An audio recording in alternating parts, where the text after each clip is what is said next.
Well, for some perspective tonight, clearly we've lost it since we're working for Russia. We are joined tonight by Stu Scheller. He's a longtime lieutenant colonel in the Marine Corps who famously left service for telling the truth very recently. We're happy to have him. Stu Scheller, thank you for coming on. Thanks, Tucker. Thanks for having me on. So, as someone who did multiple combat deployments in a number of different countries, you were sort of on the fighting end of Max Boot's plans.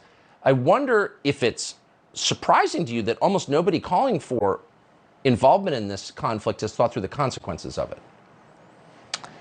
That's a good question, Tucker. I thought you hit the nail on the head when you said NATO hasn't even stood up the force yet.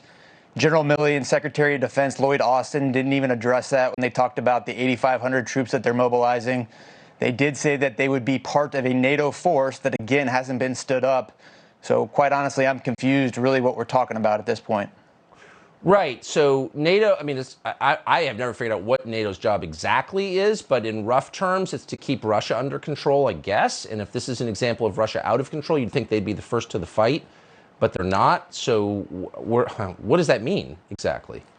Correct. NATO was stood up after World War II to prevent Russian aggression, but since 1990, when the Soviet Union fell, and in 91, when countries like Ukraine were created, right, we had a advance of NATO countries. So Poland, Romania, these countries on Ukraine's border are actual NATO members.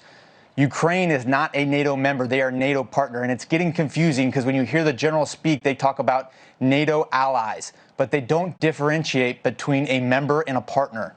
And Ukraine is not a NATO member. Hence, right, NATO has not stood up the force yet. So right now, America is getting spun up. And I quite honestly don't understand the logic or the end game, which is why I asked to come and talk to your audience. Well, it's so interesting to hear from you specifically because you had to leave a job you loved after 17 years, I think, as a Marine Corps officer, because you asked the question, is anybody learning anything from the disaster of our Afghanistan withdrawal, a country that you served in extensively? And I'm wondering, shouldn't we pause, learn maybe some lessons from that sad chapter before we progress on to the next conflict?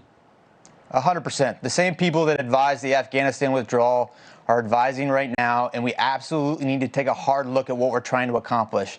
We need to signal very clearly what our intentions are. The reason we went to Desert Shield and Desert Storm is because we didn't clearly signal to Saddam Hussein that had he invaded Kuwait that we would respond with military force. And the same thing is happening right now. We're mobilizing 8,500 troops without the NATO force even being stood up. No one really clearly understands what we're trying to accomplish.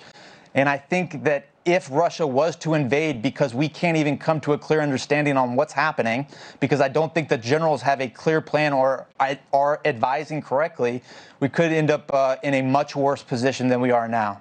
It feels that way. You just made reference to the troops being mobilized to Eastern Europe. I'd love to get clarity on what Eastern Europe means, but we have a clip of Joe Biden saying that just a short time ago. Here it is.